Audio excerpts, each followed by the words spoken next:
പ്രശസ്തയായ ഒരു നൃത്ത അധ്യാപിക കറുത്ത് സൗന്ദര്യം കുറഞ്ഞ കുട്ടികൾ മോഹിനിയാട്ടം പഠിക്കരുത് എന്ന് പറഞ്ഞതിനെ ചൊല്ലിയുള്ള വിവാദം അരങ്ങേറിക്കൊണ്ടേയിരിക്കുകയാണ്. അവർക്ക് ആ പറഞ്ഞത് തെറ്റാണെന്ന് അവർക്ക് തോന്നലേ ഇല്ല. അതാണ് എന്നെ ഏറ്റവും കൂടുതൽ അത്ഭുതപ്പെടുത്തുന്നത്. അവർക്ക് മോഹിനിയാട്ടത്തെ പറ്റി ധാരാളം വിവരമുണ്ടായിരിക്കാം. എന്നെ സംബന്ധിച്ചോളം അതിനെക്കുറിച്ചൊന്നും പറയാൻ ഞാൻ ആളല്ല, എനിക്കൊന്നും അറിയില്ല. പക്ഷേ എൻ്റെ ചെറുപ്പകാലത്ത് എനിക്കൊരു അനുഭവം ഉണ്ടായിട്ടുണ്ട്. ഞാൻ സെൻറ്റ് ജോസഫ് കോൺവെന്റിലാണ് പഠിച്ചത്. അന്ന് ബാൻഡിന് കുട്ടികളെ എടുക്കും എന്ന് പറഞ്ഞു. അങ്ങനെ ഞാൻ അവിടുത്തെ PT അധ്യാപകൻ്റെ അടുത്ത് ചെന്നിട്ട് സർ ബാൻഡിന് കുട്ടികളെ എടുക്കുമോ എന്ന് ചോദിച്ചപ്പോൾ സാർ പെട്ടെന്ന് പറഞ്ഞു, നല്ല സുന്ദരികളായ പെൺകുട്ടികളെ എടുക്കും എന്ന് പറഞ്ഞു. അപ്പോൾ സിസ്റ്റർ ഉസീന, സിസ്റ്ററിൻ്റെ അടുത്ത് അതുവരെ എനിക്ക് പേടിയായിരുന്നു. സിസ്റ്റർ ഉസീന അടുത്ത് നിൽക്കുകയാണ്.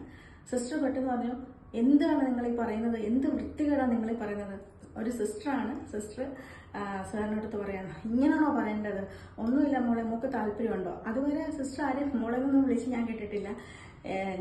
എനിക്ക് ഭയങ്കര പേടിയായിരുന്നു സിസ്റ്ററിനെ. പക്ഷെ ഞാൻ ചേർന്നിട്ടില്ല, ഞാൻ ബാൻഡിന് പിന്നെ പോയിട്ടില്ല. ഇതേ അനുഭവം ഒരുപാട് കുട്ടികൾക്ക് ഉണ്ടായിട്ടുണ്ടാവാൻ മേ ബി ഇന്നുമുണ്ട്. ഈ ഒരു അധ്യാപിക എന്ന് പറയുന്ന ഒരു വ്യക്തി എന്ത് കലയോ അല്ലെങ്കിൽ ഏത് തരത്തിലോ അധ്യാപിക ആയിക്കോട്ടെ, അവരുടെ വായിൽ നിന്നും ഇത്തരം വാക്കുകൾ വീഴുമ്പോൾ കുട്ടികൾക്ക് ഈ ഒരു ഇരുനിറമുള്ള അല്ലെങ്കിൽ കറുത്ത നിറമുള്ള കുട്ടികൾക്ക് ഉണ്ടാക്കുന്ന ഒരു ഇമ്പാക്റ്റ് ഉണ്ടല്ലോ, അവരിലുണ്ടാകുന്ന ഒരു അപകർഷതാ ബോധം അത് എത്ര വലുതായിരിക്കും. ഇത് കേട്ടുകൊണ്ടിരിക്കുന്ന അവരുടെ ധാർഷ്ട്യത്തിൽ ഊന്നി നിൽക്കുകയാണ്. അവർ പറഞ്ഞ തെറ്റാന്ന് അവർ ചിന്തിക്കുന്നതേ ഇല്ല.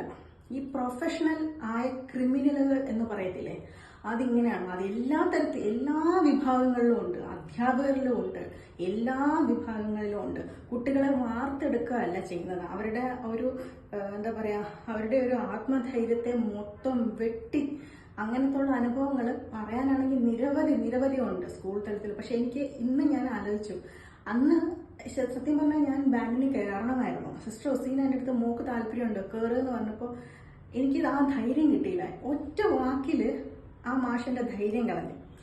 ഞാൻ ഇന്ന് പെട്ടെന്ന് അത് ഓർത്തുപോയി. ഇതൊന്നും കേട്ടുകൊണ്ട് ഒരു കുഞ്ഞിന്റെ ആത്മധൈര്യം നഷ്ടപ്പെടാതിരിക്കട്ടെ.